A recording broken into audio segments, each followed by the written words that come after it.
Berkenaan dengan keputusan Mahkamah Tinggi tersebut, apakah pandangan tuan berkenaan dengan rundingan yang boleh diadakan sekarang? Oleh kerana mengikut judgement mahkamah tersebut, rundingan perlu dibuat dalam masa 180 hari.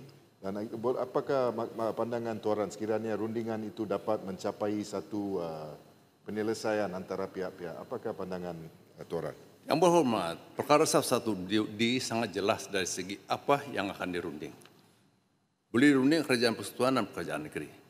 Jika sekiranya ada pertentangan, tidak persetujuan, kedua-dua pihak boleh melantik asesa. Ada dia punya perundingan baik.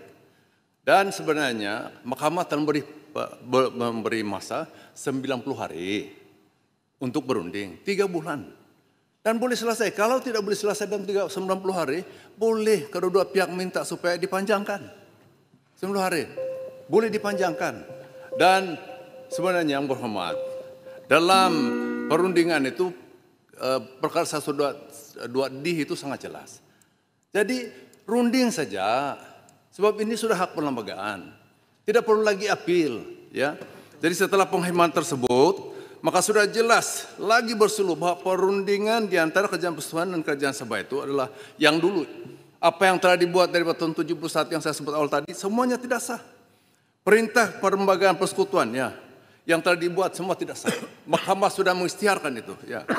Jadi sebagai layman, saya bukan seorang peguam pun memahami dengan jelas bahwa perkara 112 section kurungan 1 kurungan E Section 2 kurungan 1 bahagian 4 judul 10/11 persekutuan yang menyatakan ya, dalam hal Sabah pemberian yang amountnya sama banyak setiap tahun dengan 2/5 ataupun 40% daripada amount yang hasil yang dapati oleh persekutuan dari Sabah itu melebihi hasil bersih yang akan dikutip semikian oleh persekutuan dalam tahun 1963 adalah asas kepada apa yang akan dirundingkan di bawah perkara 1D. Ini sangat-sangat jelas, ya. Jadi berasaskan fakta tersebut, sangat jelas bahwa jelas lagi bersuluh bahwa sungguh tidak wajar pihak Kementerian Keuangan berkali-kali menggunakan naratif jumlah perbelanjaan persekutuan untuk menjalankan operasi kerajaan persekutuan di Sabah yang dikatakan berjumlah RM 17 bilion per tahun 2026 seperti membayar gaji kaki tangan, perbelanjaan mengurus untuk menafikan hak perlembagaan Sabah untuk menerima 40% daripada jumlah hasil pungutan persekutuan daripada Sabah. Begitu juga naratif mengatakan bahwa jumlah hasil pungutan persekutuan daripada Sabah hanya RM 10 bilion. Sedangkan perbelanjaan persekutuan di Sabah adalah RM 17 bilion. Tetapi pertanyaan kita di Dewan yang balik-balik kita tanya ialah, apakah komponen-komponen pungutan hasil Sabah kepada persekutuan dan berapakah pungutan hasil itu setiap komponen? Tidak pernah dijawab. Ini yang kita minta. Jadi jangan tanya mengatakan kenapa mahkamah tidak mengumumkan amount yang harus dibayar. Sebab tidak ada yang tahu. Yang tahu hanya kerajaan persekutuan. Jadi pada kali ini Tuan meminta supaya Kementerian Keuangan, kerajaan tolong bagi tahu Dewan Yang Mulia ini berapa sebanyak amount. Jangan sebut 10 bilion saja. Tanya bagi tahu apa komponen-komponen itu. Sebagai contoh, bagaimana kita mengira cukai pungutan, ya. 30 saat saya akan tutup. 30 saat lagi. Lama. Sebagai contoh pungutan daripada syarikat-syarikat yang beroperasi di Sabah. Dalam kelapa sawit. Beratus ribu, ya, keluasan kelapa sawit tapi beroperasi di Kuala Lumpur. Dan cukai dipungut di Kuala Lumpur, apakah itu sebagian daripada pungutan hasil? Pungutan hasil persekutuan. Dan begitu juga dengan royalti yang Petronas bagi kepada persekutuan.